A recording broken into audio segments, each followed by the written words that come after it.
الحمد لله نحمده ونستعينه أما بعد فأعوذ بالله من الشيطان الرجيم بسم الله الرحمن الرحيم لا تحرك به لسانك لتعجل به إن علينا جمعه وقرآنه صدق الله العظيم. درود پاک پڑھیں.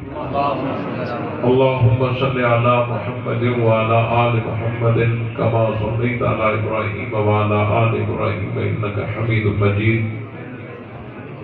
اللهم بارك على محمد وعلى آل محمد كما باركت على إبراهيم وعلى آل إبراهيم إنك حميد مجيد. میرے عزیز دوستو، بزرگوں، بھائیوں، قرآن مقدس کی بابرکت محفل اللہ تعالیٰ کے مقدس گھر میں دعائیں ہیں کہ اللہ تعالیٰ اپنی بارگاہ میں قبول فرمائے. اور جس ادارے کے زیر اہتمام یہ پروگرام ہو رہا ہے، اللہ تعالیٰ اس ادارے کو دن دگنی رات چگنی ترقی نصیب فرمائے. اور جن حفاظ نے قرآن مجید مکمل کیا ہے، اللہ تعالیٰ ان کی محنت کو قبول فرمائے، استادوں کی محنت کو قبول فرمائے، اور جو آپ حضرات کے تعاون سے یہ ادارہ چل رہا ہے، اللہ تعالیٰ آپ حضرات کے تعاون کو بھی اپنی بارگاہ میں قبول فرمائے. وقت انتہائی مختصر ہے، میں مختصر وقت میں کچھ باتیں عرض کروں گا کہ اللہ تعالیٰ نے انسانوں کی رہنمائی کے لیے انبیاء کرام کا سلسلہ شروع کیا، اور حتیٰ کہ انبیاء اپنے اپنے دور میں آتے رہے. آخر میں نبیوں کے سردار حضرت محمد رسول اللہ صلی اللہ علیہ وسلم فرما ہوئے. پھر نبی پاک صلی اللہ علیہ وسلم کے بعد سلسلہ نبوت ختم ہو گیا. اب حضور علیہ السلام کے بعد کوئی نیا نبی آنا نہیں ہے، اور نبی پاک صلی اللہ علیہ وسلم نے اپنے جانے سے پہلے اپنا وارث اور اپنے مصلح پہ اپنا نائب حضرت ابو بکر صدیق کو بنا کر چلے گئے. حضرت ابو بکر صدیق رضی اللہ تعالی عنہ خلیفہ بلا فصل ہیں، اور خلیفہ بلا فصل کا مطلب کیا ہے؟ خلیفہ کہتے ہیں نائب کو، جان نشین کو، اور بلا فصل کا مطلب یہ ہے کہ بغیر فاصلے کے. یہ ایسی حقیقت ہے کہ اس کا انکار منکر بھی نہیں کر سکتا.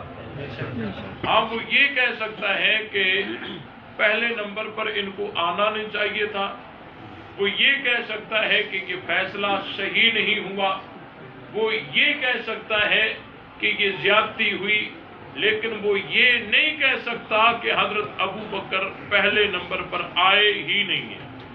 یہ نہیں کہہ سکتا. حضرت ابو بکر خلیفہ بلا فصل ہیں. اس بات سمجھ آئے کہ نہیں آئی؟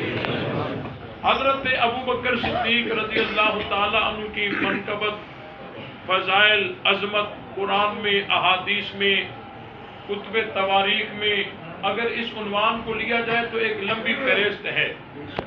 میں بس مختصر حضرت ابو بکر صدیق رضی اللہ تعالی عنہ پر ہونے والا ایک معروف اور مشہور اعتراض، اس کا تذکرہ کر کے اور اس کا جواب دے کر میں اپنی تقریر کو ختم کروں گا. اور وہ قضیہ ہے، وہ مسئلہ ہے باغ فتح کا. کس کا بھائی؟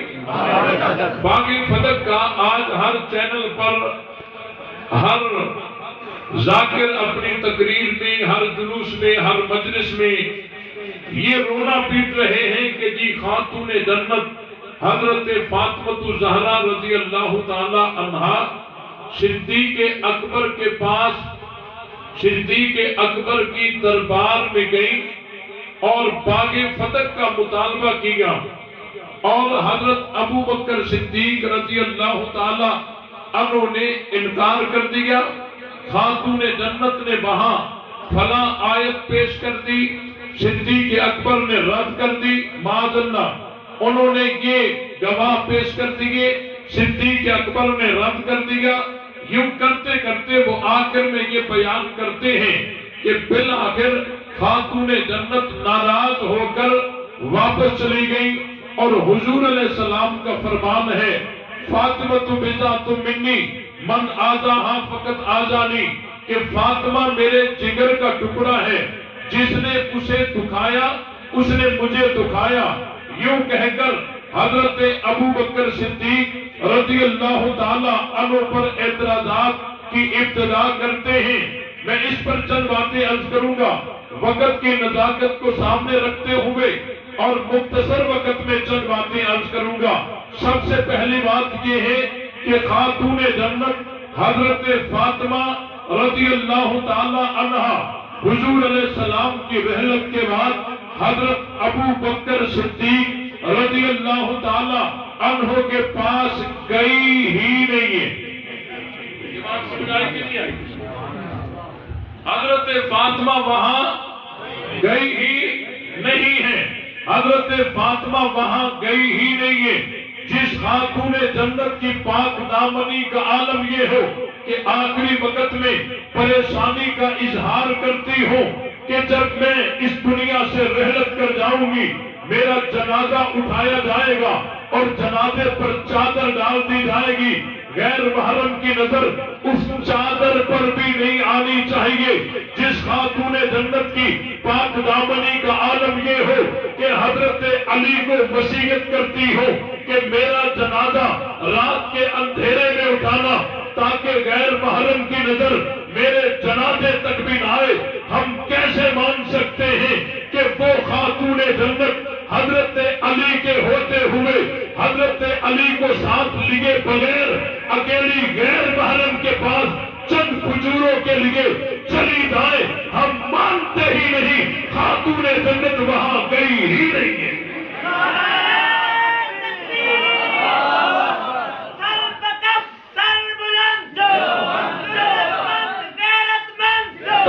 وقت انتہائی مختصر ہے، حضرت فاطمہ وہاں گئی ہی وہاں گئی ہی نہیں ہے۔ بخاری شریف کے اندر دو سیغے آتے ہیں، ایک سیغہ آتا ہے جاءت اور دوسرا آتا ہے ارسلت۔ جاءت کا مطلب یہ ہے کہ حضرت فاطمہ خود آئی ہیں، ارسلت کا مطلب یہ ہے کہ حضرت فاطمہ خود گئی نہیں بلکہ بندہ بھیجا ہے۔ اس کی ذرا تشریح سمجھیے، جہاں جاءت ہے یہ مجازن ہے اور جہاں ارسلت ہے یہ حقیقت ہے کہ جس طرح ہم کسی کی شکایت کرنے کے لیے کہیں تھانے چلے جاتے ہیں، کورٹ چلے جاتے ہیں، اس کی شکایت کرنے کے لیے نمبردار کے پاس خود نہیں جاتے، بندہ بھیج دیتے ہیں۔ آخر میں جب یہ بیان کرتے ہیں تو ہم کہتے ہیں کہ اس کے خلاف ہم تھانے میں بھی گئے ہیں، اس کے خلاف ہم کورٹ میں بھی گئے ہیں، اس کے خلاف ہم نمبردار کے پاس بھی گئے ہیں۔ جہاں خود گئے نہیں ہوتے، صرف بندہ بھیجا ہوتا ہے، اس کو بھی بیان یوں کرتے ہیں کہ اس کے خلاف ہم وہاں بھی گئے ہیں۔ گئے ہیں کا مطلب یہ ہوتا ہے کہ ہمارا مقدمہ وہاں پہنچا ہے، ہماری بات وہاں پہنچی ہے۔ تو جہاں بخاری شریف میں جاءت آیا ہے یہ مجازن ہے، اور جہاں ارسلت آیا ہے یہ حقیقت ہے۔ خاتون جنت صدیق اکبر کے پاس گئی ہی نہیں ہے۔ بات سمجھائی کہ نہیں آئی؟ باتیں اس عنوان پر بہت ساری شکیں ہیں، لیکن میں ایک اہم شک اور مختصر وقت میں بیان کرنا چاہتا ہوں، توجہ میری طرف رہے۔ حضرت فاطمہ گئی ہی نہیں، بندہ بھیجا ہے، اور حضرت ابو بکر صدیق نے اسے جو جواب دیا ہے وہ جواب یہ ہے کہ حضرت ابو بکر صدیق نے اس سے کہا کہ خاتون جنت کو بتا دو میں ابو بکر کو اپنی رشتہ داری سے زیادہ حضور کی رشتہ داری پیاری ہے، قربان صدیق کی محبت رسول پر اپنی رشتہ داری سے زیادہ حضور کی رشتہ داری پیاری ہے، آپ کو اپنے رشتہ دار پیارے، مجھے میرے رشتہ دار پیارے، لیکن ابو بکر صدیق کو اپنے رشتہ داروں سے زیادہ حضور کے رشتہ دار پیارے ہیں۔ آگے صدیق اکبر نے دوسرا جملہ ارشاد فرمایا کہ خاتون جنت سے کہہ دو، یہ باقر مجلسی نے حق الیقین میں بھی لکھا ہے، خاتون جنت کو کہہ دو مال ابو بکر کا ہوگا، مرضی خاتون جنت کی ہوگی، جتنا مرضی لے لو، لے لو۔ جو ابو بکر سب کچھ حضور پہ قربان کر دے، وہ نبی کی بیٹی کا حق کھا سکتا ہے؟ جو مرضی لے لو۔ اور تیسرا جملہ صدیق اکبر کا یہ تھا کہ اس باغ فتح میں جو مال کھڑے ہیں، اس میں جس طرح حضور علیہ السلام عمل کرتے تھے، میں ابو بکر نبی کی مخالفت کروں یہ مجھ سے نہیں ہو سکتا، میں مجبور ہوں، جو عمل رسول کر کے گئے ہیں میں ابو بکر وہی کروں گا۔ اور حضور علیہ السلام کی حدیث ہے، لا نورث ما ترکنا صدقۃ، انبیاء اکرام کے وارث نہیں ہوتے، جو چھوڑتے ہیں وہ صدقہ ہوتا ہے۔ خاتون جنت یہ جواب سن کر مطمئن ہو گئی اور آخری وقت تک اس باغ فتح کے متعلق کوئی بات ہی نہیں کی۔ یہ بات سمجھ آئی؟ اب کہتے نہیں جی خاتون جنت ناراض ہو گئی، ہم کہتے نہیں ہو گئی، کہتے ناراض ہو گئی۔ ہمارا یہ دعویٰ ہے کہ خاتون جنت صدیق اکبر سے ناراض نہیں ہوئی۔ کہتے ہیں بخاری شریف میں 3 عبارتیں ہیں۔ پہلی عبارت غضب الفاطمہ، فاطمہ ناراض ہو گئی۔ دوسری عبارت حضرت ابا بکر، حضرت ابو بکر کو چھوڑ دیا۔ تیسری عبارت فلم تکلمہ حتی ماتت، آخری وقت تک حضرت فاطمہ نے صدیق سے بات نہیں کی۔ یہ تینوں عبارتیں بخاری شریف میں موجود ہیں۔ پتہ چلا کہ حضرت فاطمہ ناراض ہو گئی۔ میں نے کہا یہ تینوں عبارتیں بخاری شریف میں موجود ہیں، پھر بھی ہمارا دعویٰ ہے کہ خاتون جنت ناراض نہیں ہوئی۔ آئے کوئی جو شوق رکھتا ہو ہم سے بات کرے، ہم ثابت کریں گے کہ خاتون جنت ناراض نہیں ہوئی۔ مولوی صاحب غضبت فاطمہ لکھا ہوا ہے، میں نے کہا بھلے لکھاؤ، بھلے لکھاؤ، پھر بھی ہم کہتے ہیں کہ خاتون جنت ناراض نہیں۔ اب آپ کا اگر ذوق ہو تو یہ مسئلہ میں بیان کروں۔ یہ باغ فتح والی روایت 3 صحابہ سے مروی ہے۔ کتنے صحابہ سے؟ 3 صحابہ سے مروی ہے۔ حضرت ابو ہریرہ رضی اللہ تعالیٰ عنہ، حضرت ابو طفیل رضی اللہ تعالیٰ عنہ اور حضرت عائشہ رضی اللہ تعالیٰ عنہا، 3 صحابہ سے مروی ہے۔ حضرت ابو ہریرہ کی روایت میں کہیں کوئی ناراضگی کا کوئی تذکرہ نہیں، کوئی ایسا جملہ، کوئی عبارت اس روایت میں نہیں ہے جو ناراضگی کی طرف اشارہ کرے۔ حضرت ابو طفیل کی کسی روایت میں کہیں ناراضگی کا کوئی ذکر نہیں۔ ناراضگی والی بات جو ہے وہ حضرت عائشہ کی روایت ہے، اور حضرت عائشہ کی بھی روایت میں جس سند میں ابن شہاب زہری ہے، اور ابن شہاب زہری کبھی ناراضگی کا ذکر کرتا ہے، کبھی ناراضگی کا ذکر نہیں کرتا۔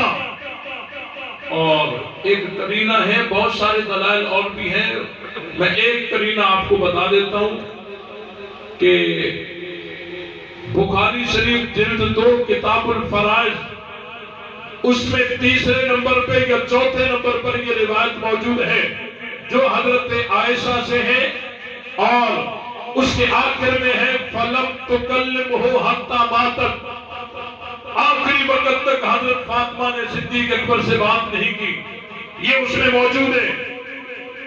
لیکن یہ روایت حضرت عائشہ سے ہے اور فلم تکلمہ حتی ماتت، یہ جو فقرہ ہے اس فقرے سے پہلے بخاری شریف میں لکھا ہوا ہے قال فلم تکلمہ حتی ماتت۔ ہمارا سوال ہے کہ قال کا قائل کون ہے؟ مؤنث ہے مذکر ہے؟ قال کا قائل کون ہے؟ مذکر ہے، اور روایت حضرت عائشہ سے ہے۔ اگر حضرت عائشہ نے یہ فرمایا ہوتا تو یہاں قالت ہوتا بلکہ قالت ہوتا۔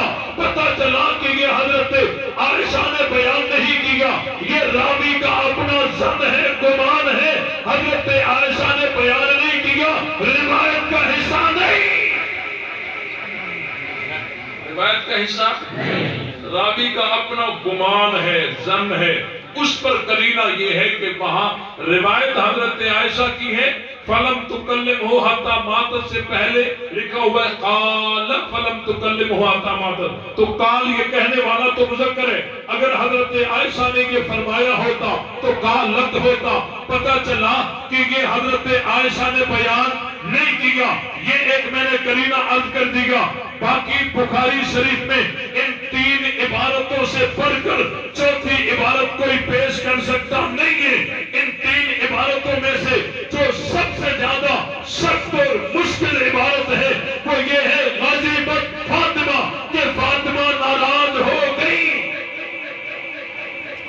تھوڑا ذہن کو حاضر رکھیے کہ فاطمہ ناراض ہو گئی، یہ حضرت فاطمہ خود بتا رہی ہیں یا کوئی اور بتا رہا ہے؟ بولو، کوئی اور بتا رہا ہے؟ ناراضگی اندر کی بات ہے،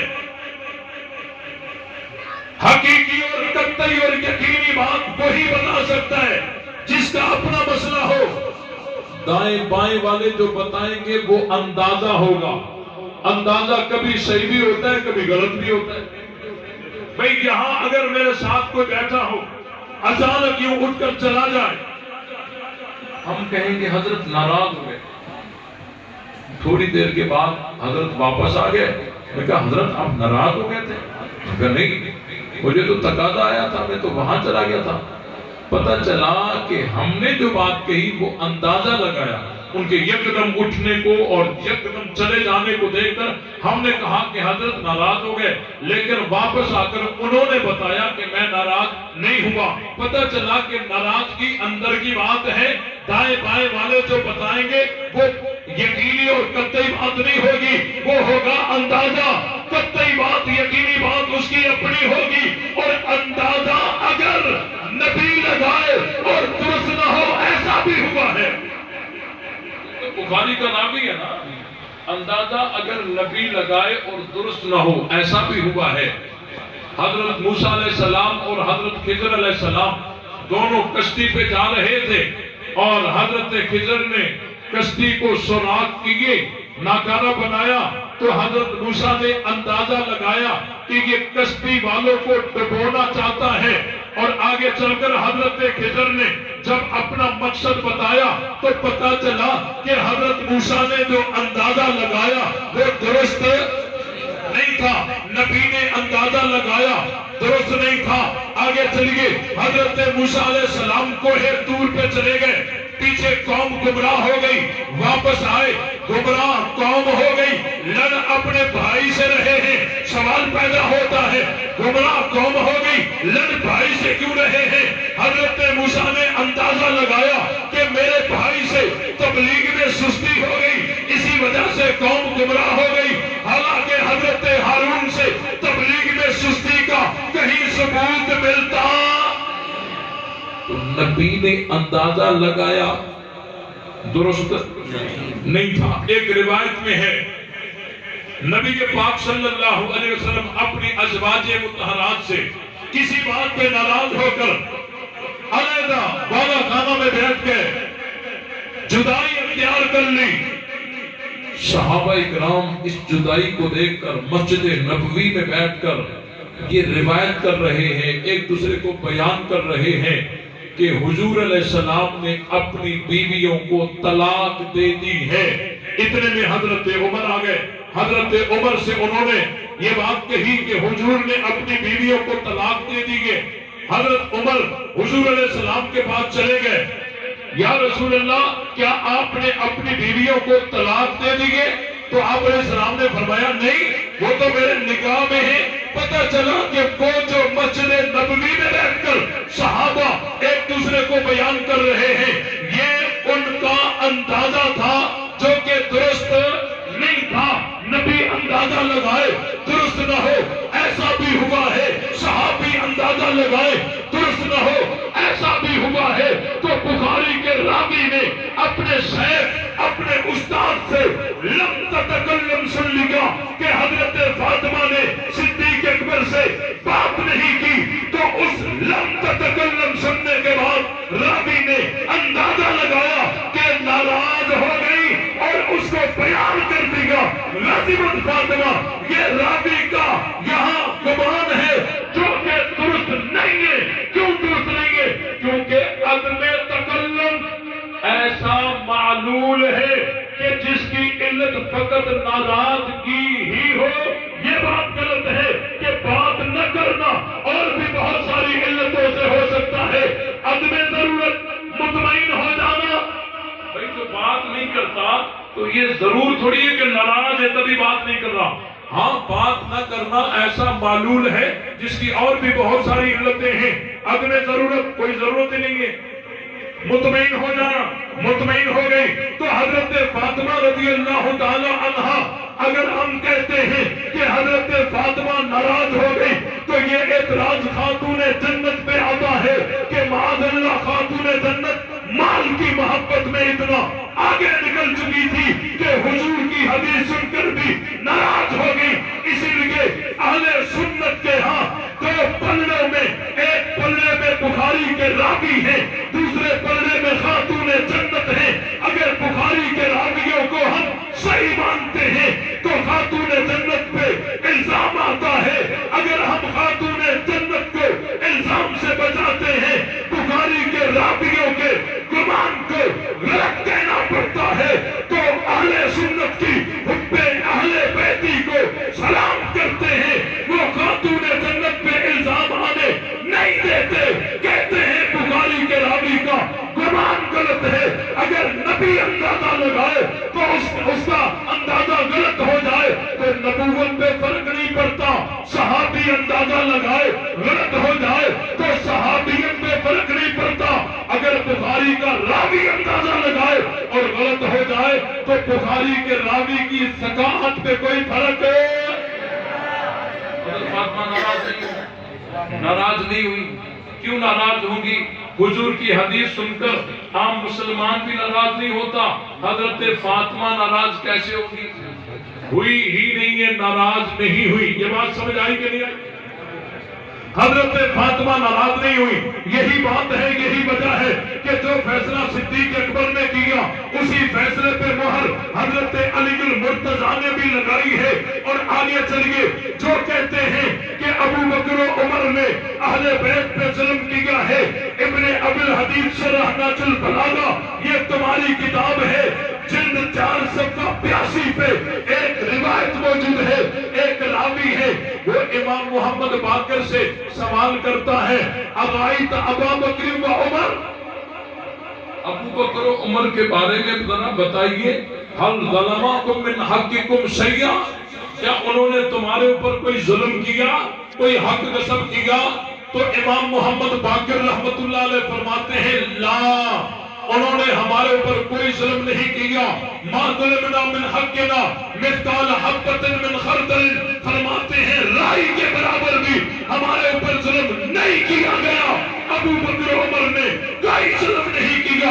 ایک طرف امام محمد باقر ہیں جو کہتے ہیں ابو بکر عمر نے کوئی ظلم نہیں کیا، دوسری طرف آپ کی یہودی ذریت ہے جو کہتی ہے ابو بکر عمر نے ظلم کیا ہے.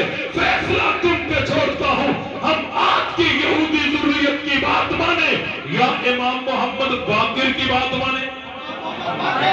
بات ہوئی ہے، کوئی ظلم کوئی ظلم میرے خیال میں نماز کا وقت ہو گیا ہے اور اللہ تعالیٰ سے دعا ہے اللہ تعالی ہم سب کو حق سمجھ کر اس پر عمل کرنے کی توفیق عطا فرمائے۔ وآخر دعوانا الحمدللہ رب العالمین۔